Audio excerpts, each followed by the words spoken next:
Ladies and gentlemen, welcome once again to the Packernet podcast. I am your host and resident panelist, as always, Ryan Schlipp. Check us out online, packernet.com. Find me on Twitter, pack_datab. Well, this should be the final run-through of this little thing we've been doing. We're going to look at the corners and safeties. And again, it's just a little bit of a closer examination of the group as a way of making sure we don't really miss anything. And honestly, I think this is probably going to be some of the most interesting because as far as taking things for granted, this might be at the top of the list. I think the corners, maybe it's just me. I don't know where we stand with the corners. I know the general consensus is they're just bad and need to be replaced. But first of all, I don't think that's going to happen. I mean, we're not going to have just 3 brand new corners ready to rock and roll, whatever. That's a pipe dream. So I guess I'm just curious where we're at with these things, reassessing them as far as their contract, as far as their, future outlook, as far as how they've produced for us the last however long. And then safety, the other side of it is, as far as taking things for granted, it just feels like we're good. I don't know, we're fine. Like it's not really a concern. So again, that's sort of the feeling prior to going in. I don't really think we need to look at special teams, but I guess we could maybe take a quick peek if time permits. So I guess we could start this probably the same way we did with a few others and at least start asking the question, let's assume nothing really happens, which isn't, by the way, entirely possible. And by nothing, I mean, we could draft a corner in the 4th, 5th, 6th round as the first time. I know that feels impossible, but we all have to acknowledge that even if Gutekunst would really, really like that to not be the situation, it could very well be the situation. So let's just go off of that. Let's assume that even if there are some new corners in there, they're not necessarily winning the job. So what does our cornerback room look like? And who starts where? So the first question is, who is CB1? Presumably, nothing really changes, and it's still Keyshawn Nixon. So to be clear, Keyshawn Nixon is going to be 29 years old by the time that this season kicks off. At least I think so. He's been in the league now for, 7 years? 3 with the Raiders, 4 with the Packers. He's been starting here for about 3 years. Last year was arguably his best year, and I don't even know if it's that arguable. He had a 67 overall grade, which is above average. 67 run defense grade, which is solid. 78 tackling grade, which was very good. 74 pass rush grade. He didn't really do that very often, only 2 attempts, but he had a hit on the quarterback with just those 2 attempts. And a 69 coverage grade, which is fantastic. Now, that's largely predicated on the fact that he had 13 pass breakups, which is pretty remarkable. But even still, remember, PFF largely is a consistency grade, which means on a down-to-down, play-to-play basis, they thought he did a pretty good job. On the downside, he gave up 623 yards, which is not that crazy, but 7 touchdowns is a lot. 1 interception, 13 pass breakups, 105.4 passer rating when targeted is the worst he's had since, these 3 years. In fact, it's never really been that good. 101, 98, and 105. And also 13 penalties is freaking crazy. That's a lot of penalties. That's like every game he's getting a penalty. The year before was 9. The year before that was 5. But again, even if we're saying, you know what, he's actually not that bad. Maybe we were wrong about him. Maybe he's going to turn a corner. Maybe Gannon's going to make him even better than Hafley did, or whatever the theory is. He is a 29-year-old corner in the final year of his deal. Do we really think this is a long-term guy? I have no doubt in my mind that at least Brian Gutekunst is looking at Keyshawn Nixon saying, please, please, please, let something or someone step up so I don't have to give this man another contract. He does not want to have to give Keyshawn, at the age of 30, some kind of maybe a 1 year whatever. But the point is, We need a new CB1. It's not really debatable. No matter how much you like Keyshawn, he's not the future. He's not anyone's future. CB2, presumably, and I don't know where St. Juste fits in here. Presumably, I'm going to say is Carrington Valentine. Now, first off, Carrington Valentine is absolutely a success story. To be a 7th-round pick, to come in and just start is great. His rookie year, he comes in, he had a 60 grade. He gave up 470 yards, and this is like full-time starting. He gave up less than 500 yards, just 1 touchdown. He didn't have any interceptions, but 1 touchdown, 5 pass breakups, 80 passer rating, better than Keyshawn has ever done. So that's solid.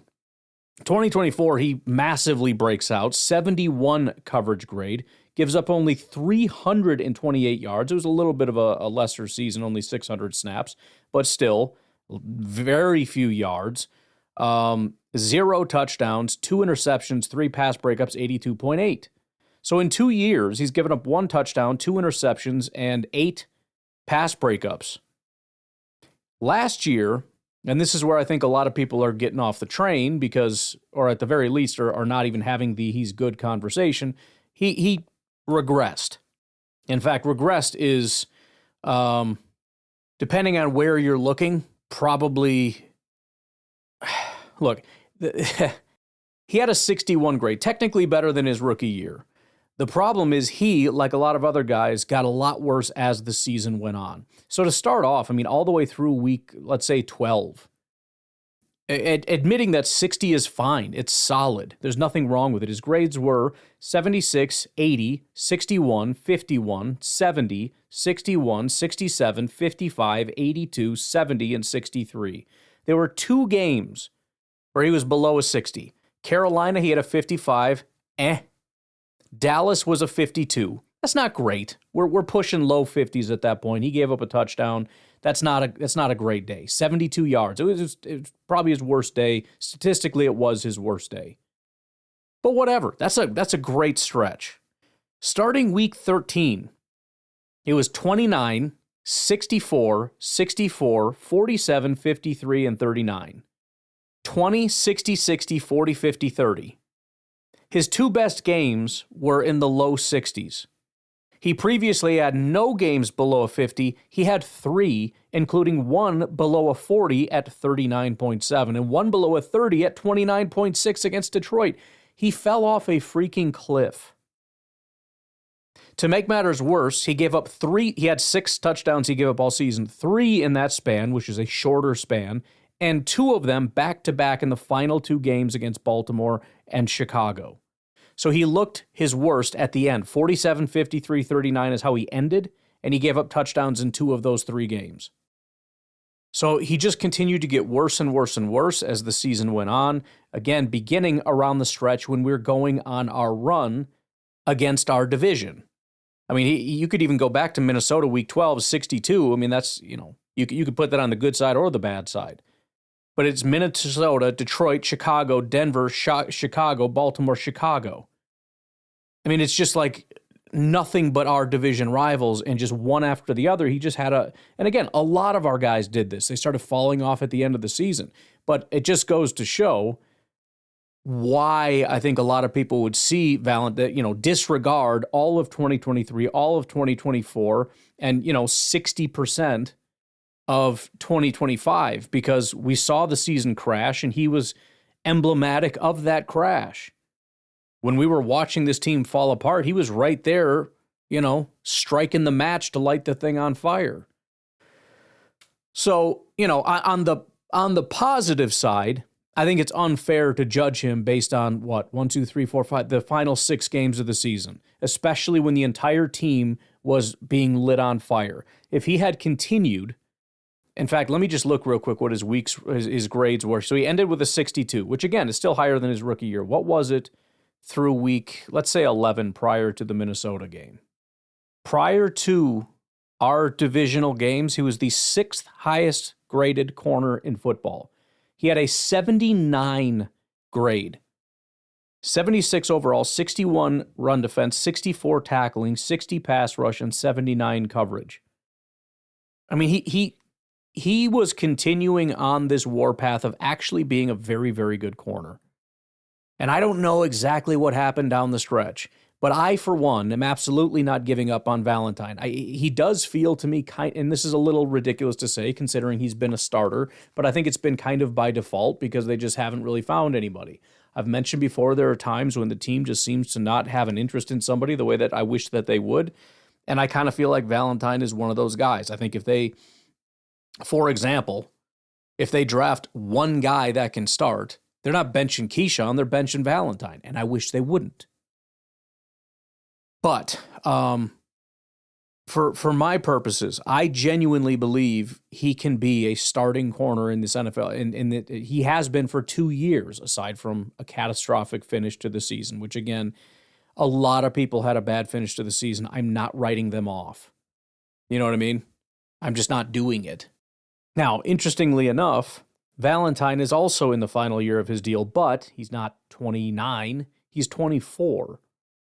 So, and his birthday's September 9th, so yeah, he'll be turning 25 right at the start of the season. 20, yeah, did I say 25? I feel like I said 29 for some reason. He'll be turning 25 at the start of the season. Oh, this Ty Simpson talk, I'm going to lose my frickin' mind. We're going to have to talk about that on the draft show. This is the craziest thing I've ever seen in my life. Ty, I wish no ill, and if you don't know what I'm talking about, it's fine. You don't need to know, but just give me 5 seconds. I wish no ill will of Ty Simpson at all. I hope he has the phenomenal career that, the best career ever. There's a part of me that wants him to fall to like the 5th round so that we can have this exact same situation we had last year with Sanders and just watch people like Mel Kiper absolutely lose their freaking minds. And Dan Orlovsky. I just want to watch Dan Orlovsky have a frickin' conniption on live television as he slides out of the 4th round. Anyways, Carrington Valentine, final year of his deal. So here's the interesting thing. Number one, and this is where I feel like we're headed and it's going to upset me very much, is they're going to try to find a replacement for Carrington Valentine. I don't know. Maybe not. Maybe that's stupid because they just don't have the ability to do that. Number two is they, kind of piddle around. They let him play. We'll see what happens as far as bringing him in on a small contract next year to stick around. Maybe they'll let him test free agency. I don't really know. The other side of that coin, though, is that maybe I'm wrong and they genuinely understand what they have in Valentine and he's a good corner. And that brings me to 2 thoughts. Number one, is it possible they offer him a contract before the start of the season? The benefit being it's not going to be a very big contract. And so you can offer him like big boy money, like legit money, without it being anywhere near top cornerback money. Like you're a 7th round pick that, didn't have a very good year last year, et cetera, and, you sucked down the stretch and you ruined our playoff hopes and dreams and you don't have elite athleticism. You don't have any of the, just treat them like garbage, just you suck and you stink and I don't like your face and all, so you're not getting a big, but I'll give you this. How does this look? And I don't know what that number is, but probably well below what he has shown, again, all of 2024 and 60 to 70% of 2025, he was a top cornerback. The second part, and I guess this could be before, but I would say after. If he goes on, like what if he plays this year and maybe is even better in this system and is just dominant? Because it almost works like Jordan Love, where Jordan Love was great. And then there was like the next year where Jordan Love was not as good and it was scary, but he was also hurt, so you're not really sure what's going on there. Kind of like with Valentine. Like he was good, and then like he fell off, but like everybody fell off, so I don't know, maybe it was other people. By the way, the complete lack of pass rush makes it very hard on corners. So you're just not really sure what you have. And then Jordan Love comes back the next year, one of the best quarterbacks in all of football, and you're like, boom, all right, good, we got him. What if Valentine goes out and is a top 10 cornerback again, or even top 15, or even top 20? I think we're in a situation where it's not impossible that Carrington Valentine next year gets a very big paycheck. Again, I don't know that there's a scenario where he gets like elite top number one money, but it doesn't have to be a very, very big paycheck. And you know what? I hope that happens. We should all hope that that happens. We should all hope that our cornerback situation is not as bad as we thought. And by the way, prior to losing Micah Parsons, we didn't really have any issue with our cornerback room. It's like, holy crap, Bullard's actually pretty good this year. Valentine is still a stud, and Carrington's doing a pretty good job. I mean, I kept saying that forever, where it was just like, guys, corner is not the problem. Corner is not the problem. I think going back to 2024, corner is not the problem.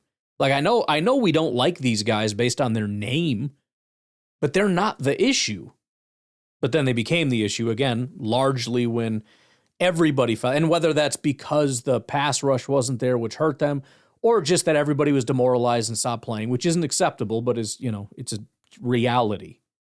And if you want to cut everybody that started playing poorly, we don't have a team left, including on offense, which doesn't make any freaking sense. But I think Valentine is a guy that you circle, double underline, 3 exclamation points. What do we have in Valentine here?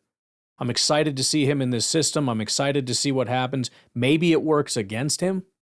Maybe he's less of a, and this is something that I think we can dig into in the next sort of segment that I'd like to do, where I kind of dug into it a little bit, where you look more at like schematics to kind of see schematically whether, Valentine is more of a Gannon guy or a Halfley guy or whatever. Not that it has to mean anything, just out of curiosity. If we're playing a game to try to predict the future, what do we think would happen here? Anyways, let's take our first break. When we come back, we've got more corners to get through. For the most part, Javon Bullard is the biggest one we got to look at, assuming he's not playing safety. It's kind of a weird 3 safety thing. We'll figure it out, but again, that's more of a schematic thing. We'll take a break. We'll be right back. So Javon Bullard is another one that the schematic part of it is going to be very interesting. I mean, he's been kind of our slot/safety guy. We are under the impression that Gannon loves to run 3 safeties, so very good chance we see Bullard in that role more often. How exactly that works and what that means, I don't know. We'll dig into that when the time comes. But for all intents and purposes right now, Javon Bullard is a corner. Now, as we look from year 1 to year 2, there, I think we all would acknowledge, was a massive jump, which is awesome. It's also exciting because when you see a guy take a massive jump, anything could happen.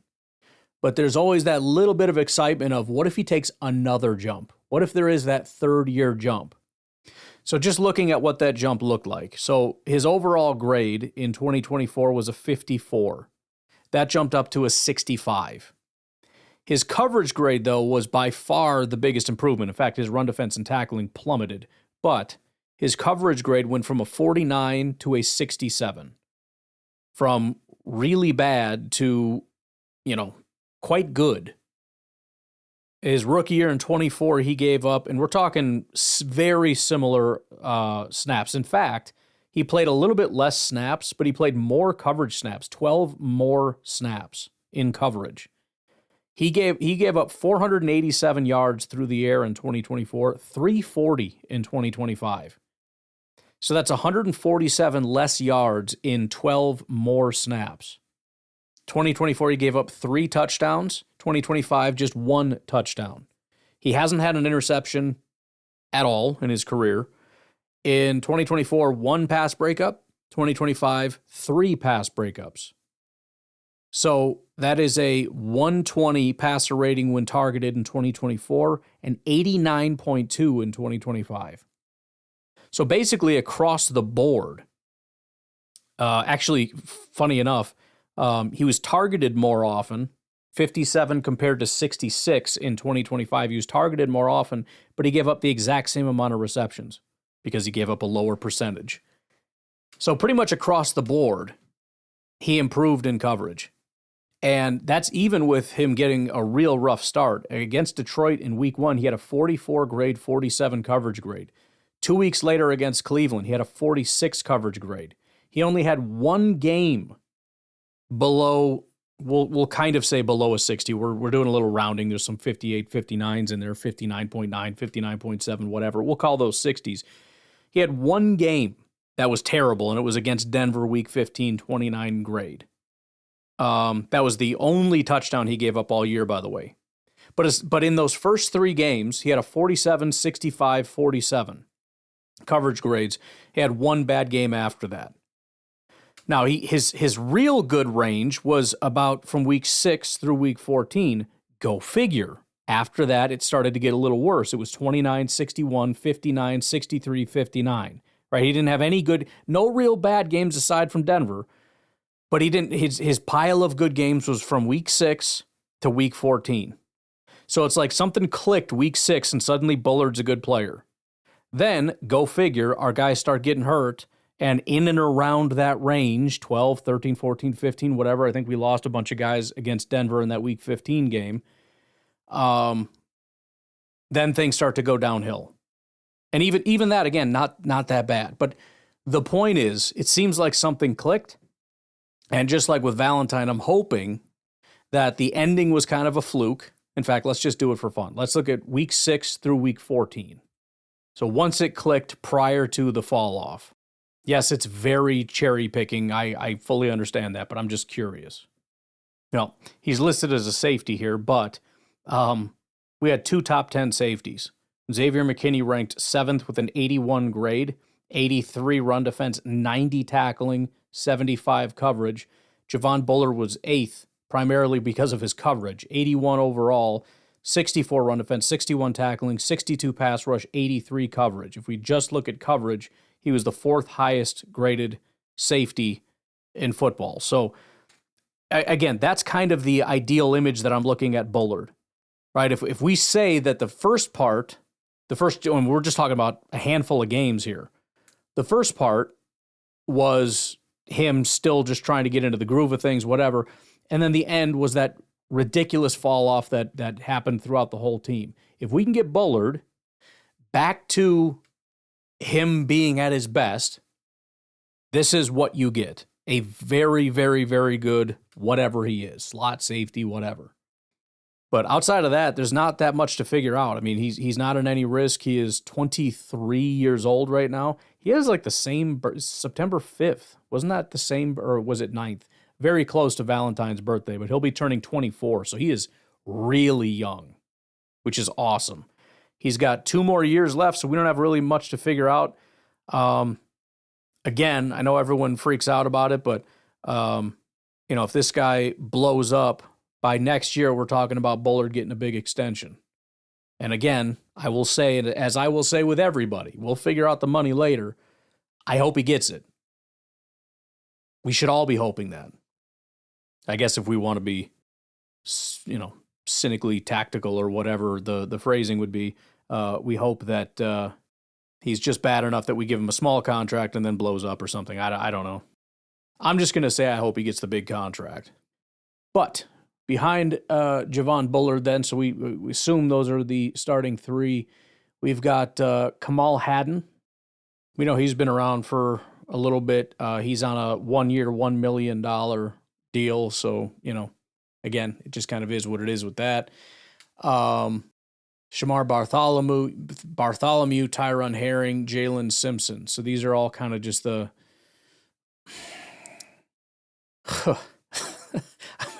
I was just going to say these are all the backups, which they are. But, not all. We got to talk about St. Juste. But it just kind of made me realize, even from a depth standpoint, yikes. No offense to Mr. Kamal Hadden, who, he's had some impressive moments, but that's rough. But anyways, let's get to the other guy that we have to talk about, which is Benjamin St. Juste. So he came in on a 2-year, about $10 million deal. So it's not nothing, right? He's expected to do something. What that something is, I'm not entirely sure. Maybe it's some kind of a rotation. Maybe he starts over somebody. Maybe he starts over Valentine. I have no idea. But his birthday's September 8th. It's just going to be like DBs for that week are just going to be popping off. Don't expect to win that first week, by the way. But he will be turning, just like Keyshawn, 29 years old. So, as I said, not a long-term solution. We got him for this year. We got him for next year when he's 30.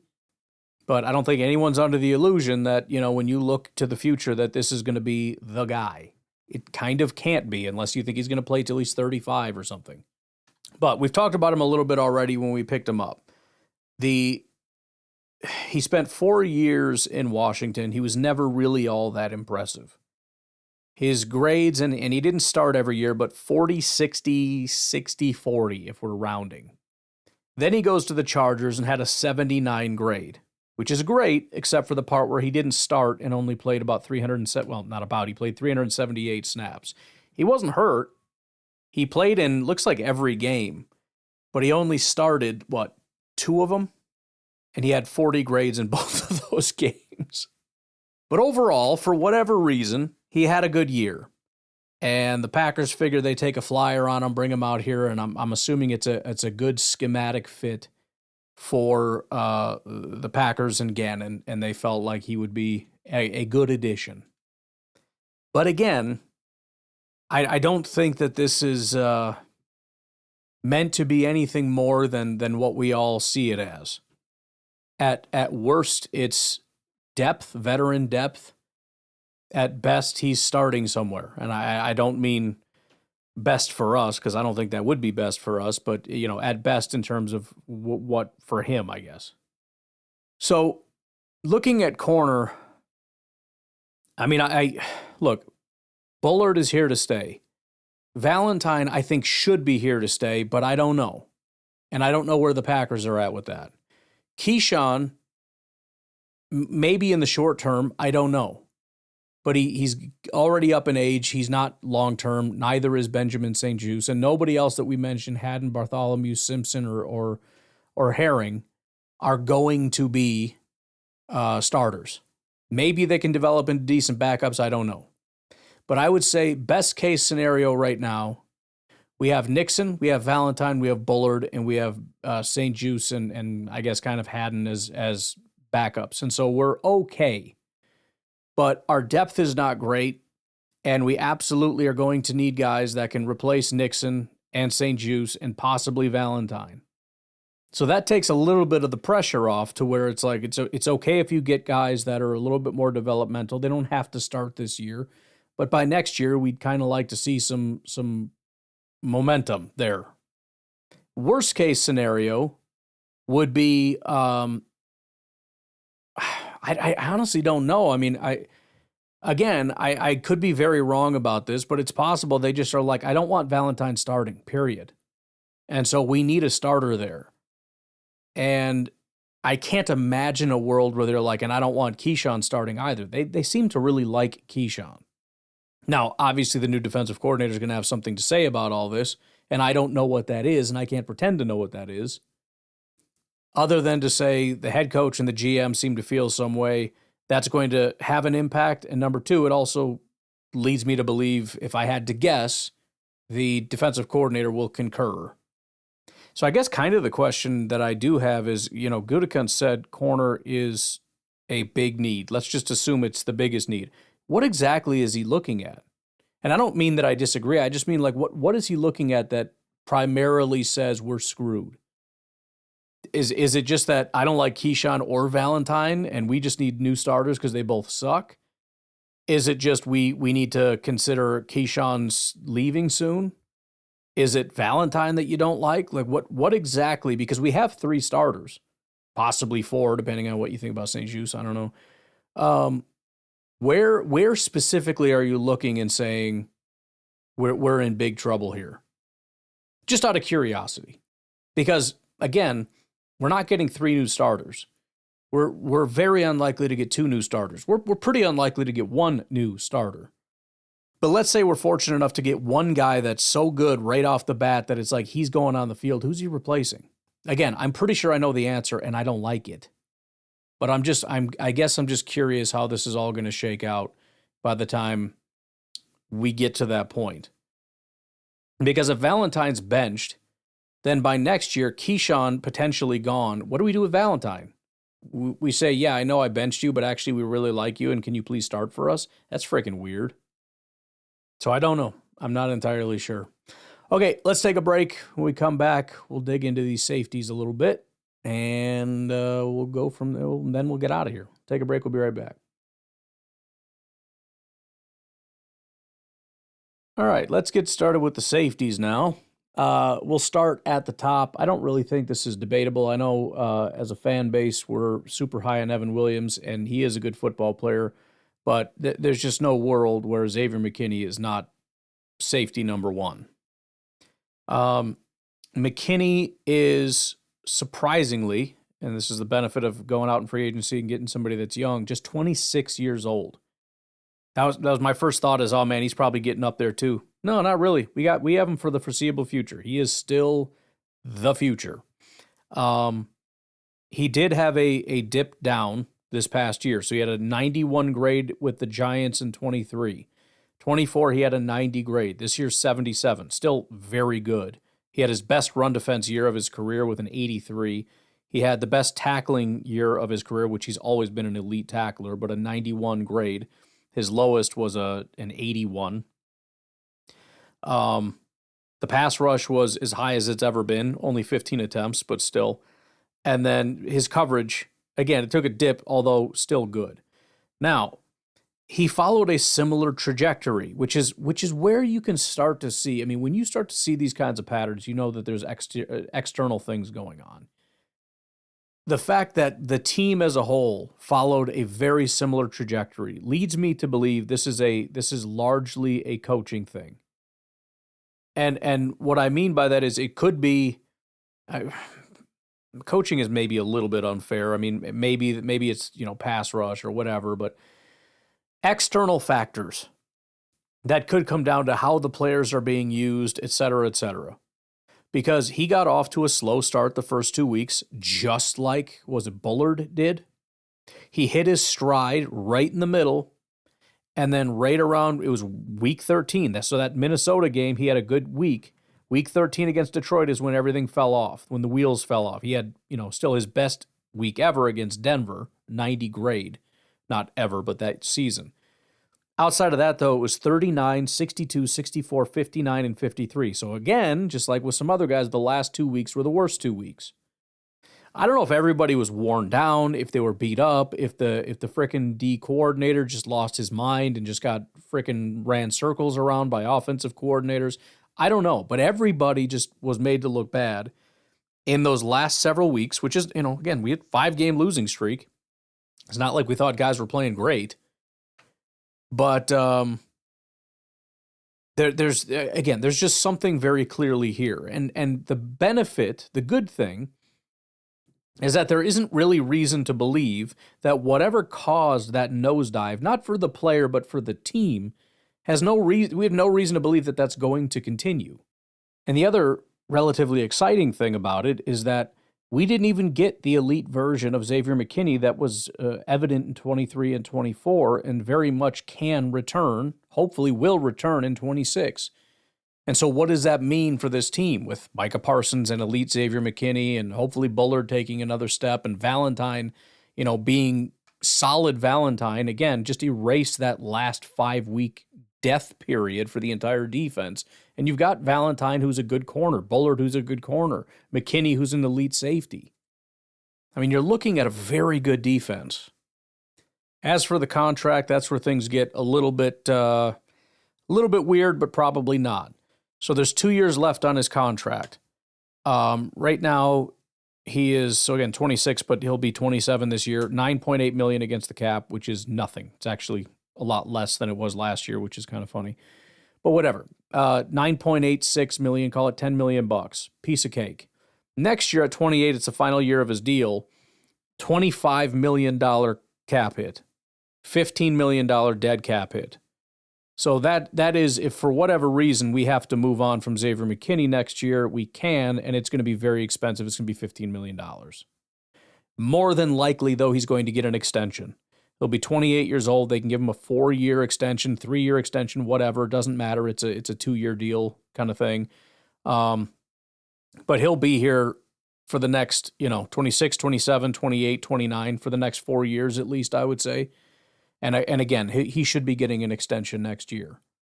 And it's it's on him at this point to continue to show that that wasn't a fluke, those 2 elite years. And he's not just a good safety. He's still an elite, like number 1 safety in the NFL type of guy that should get another massive contract. If not, that's fine. We'll still extend you, but you get an extension that is worthy of a good safety, which is fine. I like good safeties. I like good players. I'm all about good players. I'd prefer elite players, but good players are good too. We can work with that. Up to you, McKinney. You let us know what you want to do, bro. Then we get to Mr. Evan Williams, another 4th-round pick success story out of Oregon. Oregon having a pretty good corner run, or DB run. Now, to be very clear, and he is a solid football player, but just so we're clear where we're at, his run defense went through, his grade overall basically stayed the same. 72 grade as a rookie, 70 as a sophomore in year 2. So he's still like 2 years of being a really good safety. But to be very clear, there's 2 different things that went in very opposite directions. At no point was he bad at anything. In fact, in every category, overall, run defense, tackling, pass rush, and coverage, only 1 time over 2 years, so we're talking 10 different categories, was he below a 60, and that was pass rush in 2024 on 2 attempts. Who gives a crap? But his run defense grade went from a 60 to an 85. Just frickin' dominant. Coverage, on the other hand, went from a 74 to a 62. Still good, or at least average, fine, not bad. But that is a pretty big drop-off. Unlike the rest of the team, there doesn't really seem to be any highs or lows. He was pretty consistent. He hung right in the 50, 60 range pretty much every week. He had, 2 games below a 50 against Denver. Rough week for everybody. 49 overall, against Cleveland, 45. He had 3 games, it looks like, below a 50 in coverage. Same 3 games. Philadelphia, 41, Denver, 43, Cleveland, 42. He had 2 games, 70 or higher. One of them is a 69-9, so you could say 3 games. Chicago, Cincinnati, Detroit. He had 1 game above an 80. That was Detroit, where he had a 90.5 grade. So, again, he is steady, I would say, more so than like elite, unless you want to talk about his tackling, run defense, coming up, making plays, which he did, by the way, and that's what we all loved about him. Every time we saw that guy, he was cleaning up like a beast, and he really got good at that. The coverage took a step back, but again, I don't know how much that means or how much that matters. It could come down to statistics. He gave up 1, what was it? No, he actually gave up less touchdowns and he had more interceptions. So it must have legitimately just been some coverage issues or something. I don't know. But again, really only 3 games that PFF said he had a bad day, and that was Philly, Denver, Cleveland. Week 3, Week 10, Week 15. So again, it's not even like a started slow, ended slow. He was pretty steady the entire year. Again, hovering in that 60 range. I'm more so interested than anything to see what happens here. I don't expect him to have a bad year. I'm curious how he's used by Gannon and how that kind of helps him. Will his coverage rebound? Could we get like a truly elite year where he has a good coverage and still really good run defense? Would this really highlight his run defense ability? Or, I don't know. I'm curious what we're going to get from Evan Williams in year 3, what version of Williams, because again, we got 1 year of really good run defense, 1 year of really good coverage. In fact, it's kind of like Lamar. I think it was Lamar, where 1 year, his first year or something, his passing was garbage, but of course, elite rusher. Year 2, although he's still a good runner, they didn't grade him out very well as a runner. This might have been a different quarterback, but whatever. We'll use him as the example. They didn't give him a very good grade, but his passing was actually solid. And then year 3, the passing and the running happened, and he was just elite. And I think that was when he won MVP. I feel like it was year 2 he got MVP. Whatever, it doesn't matter. The point is, when those 2 things came together, which for Lamar, that is the case. I mean, when he is, and it kind of has happened. I mean, injuries are more the problem now than anything, but when you see those, when they're separate, he's When they're together, he's unstoppable, and he is arguably the best quarterback in football. So it's exciting to see that Evan Williams has that ability. I mean, his worst game as a run defender was against Carolina, and they gave him a 58 grade, basically average.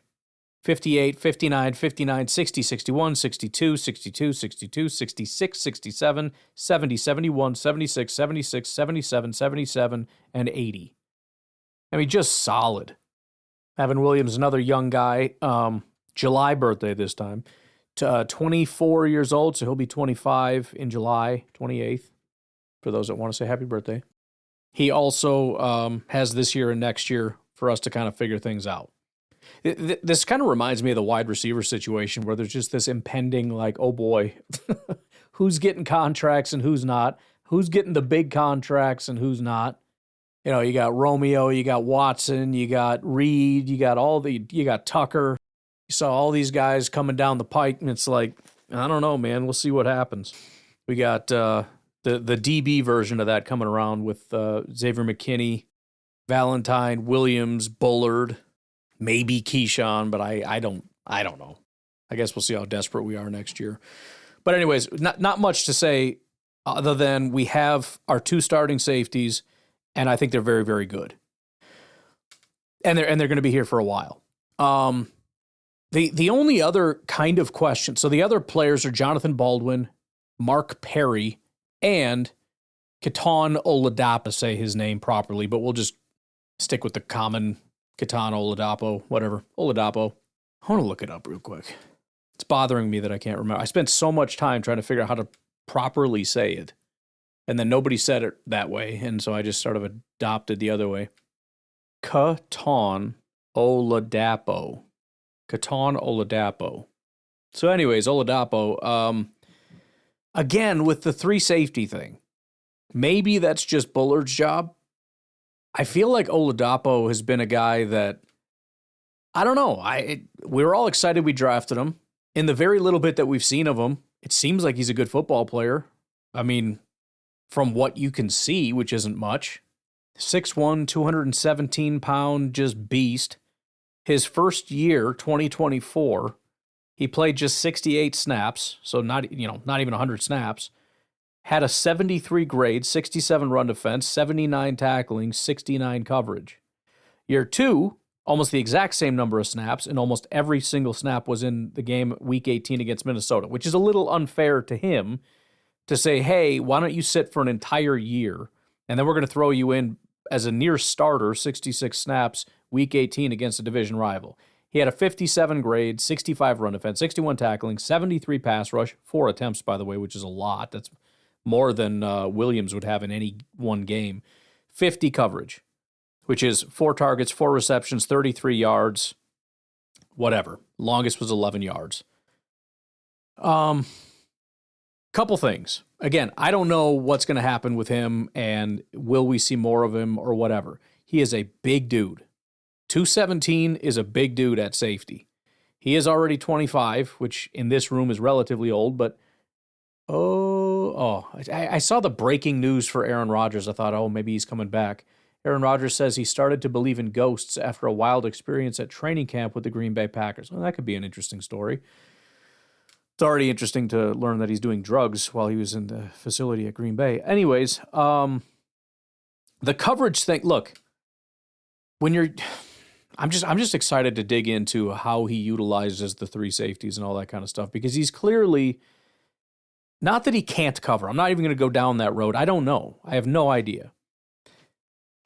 But he's seemingly quite good at run defense and tackling and potentially pass rush, which, you haven't done it a ton, but you tried it 4 different times. You got home once. You graded them out pretty well, whatever.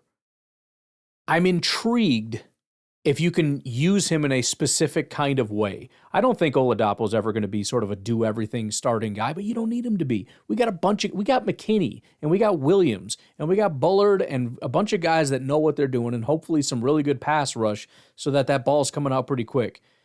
Could you use this guy as like a box safety? It's just this big thumping, coming downhill, ripping guys' heads off thing? I don't know. But he's relatively young.